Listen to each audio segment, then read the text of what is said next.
Hi, this is Don Phan. I'm sitting with Daxon Caudill. He's the international representative from the University of Kentucky, and we're actually in Lexington, Kentucky. And Daxon's been a great host the last few days.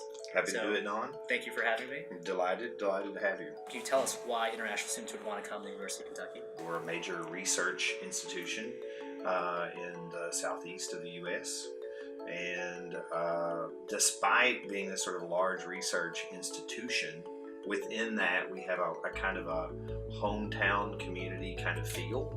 So we are hoping to showcase the fact that sort of within this large research institution, we have these excellent undergraduate research and internship opportunities. We try to pair that student with a professor so that by the end of their undergraduate career, they have some research that possibly, or a project of some sort that they can actually publish and showcase, so that when they enter the workforce, when they enter the government, or they go on to apply for graduate school, they can point back to that. They have that on their resume, and they can say, hey, look, I had this awesome internship or this awesome, research opportunity, and you have something to show for it rather than just a whole lot of classroom hours. The other thing I wanted to mention too is because today we visited these horse farms. It'd be crazy to come through here and not mention this. So there's this great tradition of horse breeding, horse racing, yes, and now equestrian studies. So can you talk a little bit more about that? We have excellent agriculture programs, and they have kept pace with modernization. We have biotechnology, biomedical engineering, all these things that are kind of partnerships between the School of Agriculture and human health sciences, or ag and engineering, so that we're really looking at the cutting edge of agricultural technology. Ag is basically what keeps us all fed. And so you mentioned doing research, and just doing the tour for the last few days, it seems like you're investing a ton of money into new facilities. So you talk a little bit more about that? Well, we just built, a new the Don and Kathy Jacobs Science Building. It's, all new, state-of-the-art lecture halls and sort of theater-style lecture halls. We have, we have a wind tunnel, for instance, in our School of Engineering. So if a student wanted to do aerospace engineering, we've got a wind tunnel. We've got a soundproof room. We have a state-of-the-art robotics laboratory. We have a long-standing partnership with Toyota Motor Manufacturing. Virtual reality, we have a VR laboratory in Lexington, Kentucky, that most people probably have no idea that, VR is being developed, on the campus of the University of Kentucky. So we have all these exciting things, but then the effort is to how do we tie that back to undergraduates, and how do we make that student sort of focused or student-centered, so that the student is training up kind of continuously, so that they, by the time they apply to graduate school, whether they stay with us or they go to another program, they know well their work and they know their field. Well, so one of the field trips I really enjoyed yesterday was visiting the Gannett School. You've created, it's almost like a trading terminal where you've got Bloomberg terminals and stock tickers everywhere. Yes.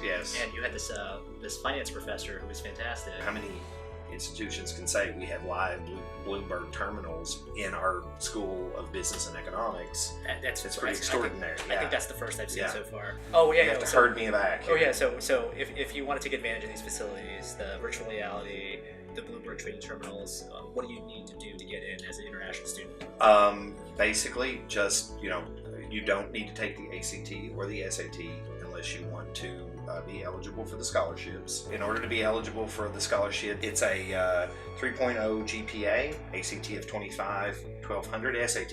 Don't have to take both, one or the other, and you apply by December 1st. You're eligible for our Bluegrass Spirit Scholarship. It's good for $8,000 and up.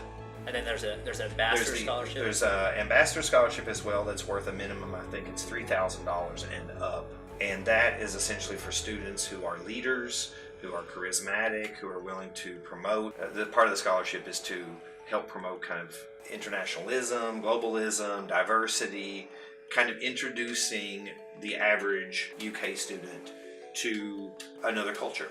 And then we have a third one, which is William C. Parker, again, back to the diversity.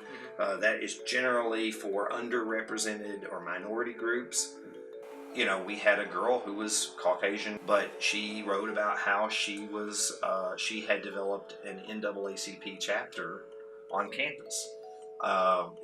We ended up giving her the scholarship. William C. Parker is 5,000 up, just incidentally.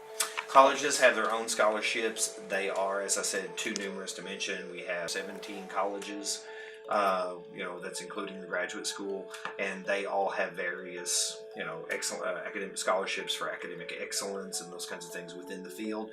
And they're an excellent way to help supplement your revenue stream. Okay, mix and match, you combine. You can totally stack scholarships, and you can obviously get external scholarships. Whatever you can leverage to pay your tuition and come and be a successful student, we absolutely want you to have that opportunity. Right. Yeah. Okay, and then let's talk about the University of Kentucky. And usually I ask schools about athletic scholarships and does your school offer any? This is a special case because the University of Kentucky we get that question frequently. Well, it's so famous for its sports program. Have the student email one of us. We have over 500 different club activities. Some of those are intramural sports. If you want to play basketball, and you're okay with the fact that you're not going to get a scholarship, or you want to play field hockey or soccer or any of the other things, you can definitely play those sports at University of Kentucky. It's just not a scholarship. Okay. What are you looking for as the leadership scholarships? Students kind of do one of two things. There are students that kind of they are, let's say, leaning toward the ultra creative to where maybe it's almost not quite true. Okay. And then you've got the student who's like super, like humble and would never say anything good about himself. Pick something that you're really passionate about and talk about that. Something that you really enjoyed doing, something that you got a lot out of. And then the other thing I would say is focus on what you took away from it. Try to write something different, but be genuine, be honest, just be yourself. Communicate from your own heart, your own experience. Daxon, thank you for being a great host. Glad to be here. Thank you for having me in Lexington. Yeah, thank you, Don. Yeah, see you next time.